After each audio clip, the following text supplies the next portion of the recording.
what about federal student loans? KGW investigator Kristen Severance is here to verify if you still need to pay on those loans. Kristen. Okay, so we can verify, yes, you need to pay those student loans during the government shutdown, and the government should still be paying you if you're borrowing federal money.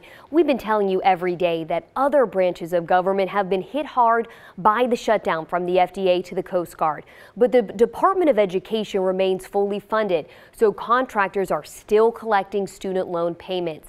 The agency is also still giving out grants and federal student loans. One thing to note here, though, if you are paying back student loans and you need information from the IRS, you may run into a problem.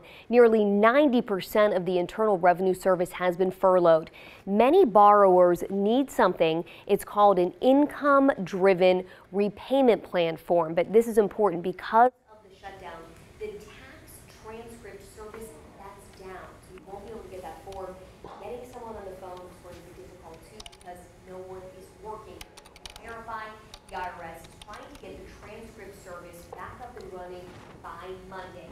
The government shutdown is a really good example of how these are verified grants. I think we've done a verify almost every day since the shutdown began.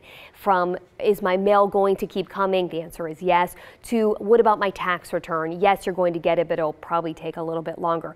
Do you have something you want us to verify, government shutdown related or not? Please let us know. You want to send us an email. It's very easy to remember. It's verify@kgw.com.